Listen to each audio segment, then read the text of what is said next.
बोलने वाले, इनसे बड़ा दुश्मन कोई नहीं है। कोई बिरला होता है जो प्यार का अर्थ समझता है, अपने प्यारे के सुख में निमग्न रहना।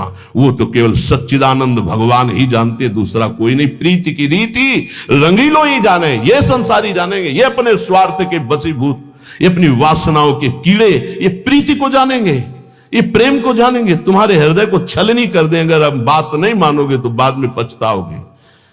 हे सिंहवत जीना सीखो, सियारवत अगर जीवन जीना है तो इनके अनर्थ वचनों में लग जाओ। ये तुम्हें रुपया दे सकते हैं, तुम्हारा बैंक बैलेंस बढ़ा सकते हैं, लेकिन तुम्हारे हृदय की भोग वासना को नहीं मिटा सकते।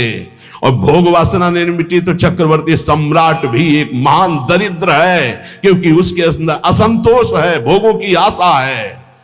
और फिकर भारी फक नहीं करे ताको नाम फकीर। कोई चिंता नहीं, कोई परवाह नहीं, इससे बड़ी कोई स्थिति नहीं होती।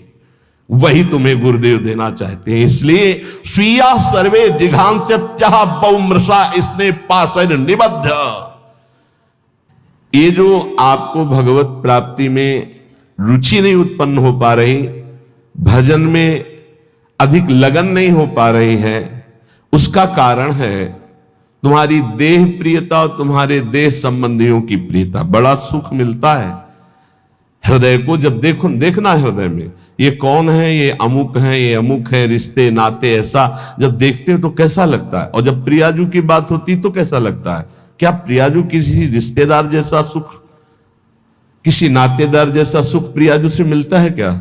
और जबकि सच्चा रिश्ता नाता केवल प्रियाजू से। प्रियालाल पराये लगते हैं और ये मौसी मौसा फूफा फूफी फू जो माया में उड़ जाने वाले हैं, ये संबंध ऐसे घने लगते हैं। असली रिश्ता इतना छोटा, इतना कमजोर, और नकली रिश्ता इतना जोर का कि असली रिश्ता फीका पड़ जाए। यही तो बात होती है, यही तो परीक्षा होती है तुम्हारी कि तुम्हारा प्रिय कौन है, गुरुदेव, इष्टदेव या संबंधी। बस राधे श्याम, आप इस समय तो नहीं मिल सकता है, हमारे वाणी पाठ का समय यदि आपको मिलना है तो आप हम समय देंगे, फिर आप आइए। कौन सा ऐसा दृढ़ संबंध जो हमारे प्रिया प्रीतम से भी श्रेष्ठ हो? प्रवचन खूब सुन रहे हैं, परिवर्तन बिल्कुल 100 में 1% नहीं है। रिश्ते नाते का संबंध, देह का संबंध ये नहीं। उन्मत्तवाचः प्रायः परिमुषित धियो मायया अनर्थ बीजम। नहीं समझ पा रहे। ये संबंधी, मित्र, रिश्ते नाते जो शब्द है उसको उन्मत्त कहते हैं पागलों के वचन। पागलों के वचन नहीं सुनने चाहिए। कैसे पागल? मोह मदिरा का पान किए हुए लोग हैं। मोह मदिरा, ये केवल धाम है वृंदावन, इसलिए कोई जान पाया कि हम जिंदा हैं कि नहीं, पीछे कोई जान नहीं पाया कि जीवित है कि नहीं है, मृत्युलोक में है भी कि नहीं है, कभी नहीं। उन्मत्त प्रायः वाचः परिमुषितो धियो माया अनर्थ बीजम। हम इष्ट के संबंध के लिए अनंत जन्मों से भ्रमित होकर भटकते रहे। अब इस जन्म में नहीं, दबाव, रिश्ते का दबाव, परिवार का दबाव, संबंध का दबाव, तो भगवत संबंध कहां रहा? भगवत संबंध कहां रहा? यही श्री जी देख रहे हैं। आगे चलकर जो दुर्दशा होगी उसे नहीं समझ पाओगे। वो हमें दिखाई दे रही, तुम्हें नहीं। इसलिए बिल्कुल संभल जाओ, अब भी संभल जाओ। बार बार कहते हैं उन्मत्त प्रायवाचः परिमुषितो धियो माया अनर्थ बीजम। ये अनर्थ का बीज बोने वाले परिवार के जन होते हैं। अनर्थ का बीज, ये उन्मत्त मोह मदिरा का पान करके बात करने वाले होते हैं। इनकी बातों में ममता मोह की गंध है, जो तुम्हारे हृदय की भागवतिक संबंध की सुगंध को छीण करना चाहते हैं। कोई भी हो, स्वार्थम मत्वा कृतार्था अथ न सुख विवेकादयो अग्राह्य वाचा।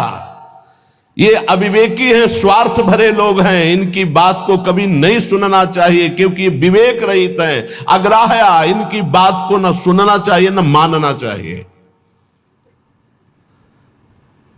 अमुक संबंध केवल भगवत संबंध से, अन्यथा नहीं।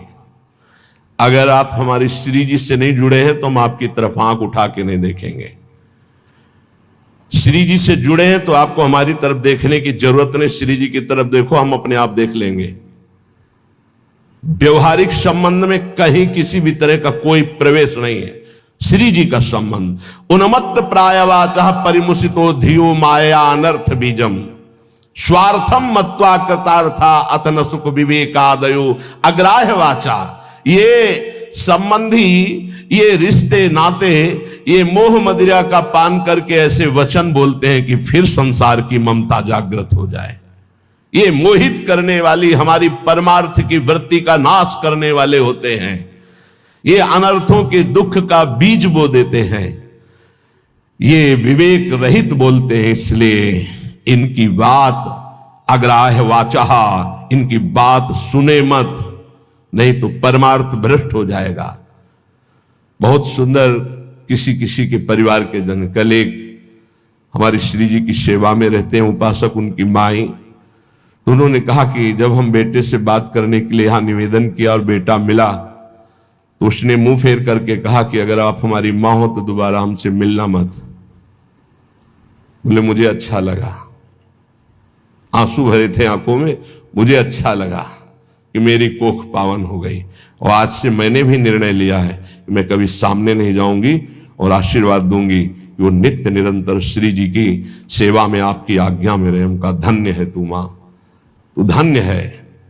अगर और बहुत ही स्वभाव सुशील, बहुत ही अच्छा लगा बात करके कि मां हो भगवान मां दे तो ऐसी मां दे जैसी कल वो मिली, एक भी ममता की बात नहीं। बोले हमने भी निश्चय किया, मुझे भी अच्छा नहीं लगा कि मैं अपने बेटे को मोह से ग्रसित नहीं करना चाहती, परमार्थ में आगे बढ़ाना चाहती हूं, तो मैं कभी सामने न जाऊं। मैंने भी निर्णय लिया। तुमका धन्य है तुम्हारा। जो सेवक जी ने कहा नाम प्रसंग कहे तो उपदेश, वो धन्य देश है, वो धन्य कुल है, धन्य सुतात धन्य सो माय। तो ऐ मैया तू उसी माय में आ गई जिसको सेवक जी धन्य कहते हैं। अरे धन्य है उसका गर्भ जिसके गर्भ से भगवान का महाभागवत पैदा हुआ। और तो सब न जाने कैसे कैसे संतानें उत्पन्न होती हैं और वो भगवान से विमुख नाना प्रकार के आचरण करके अपने आप को दुर्गति और माता पिता देख देख कर जलते रहे।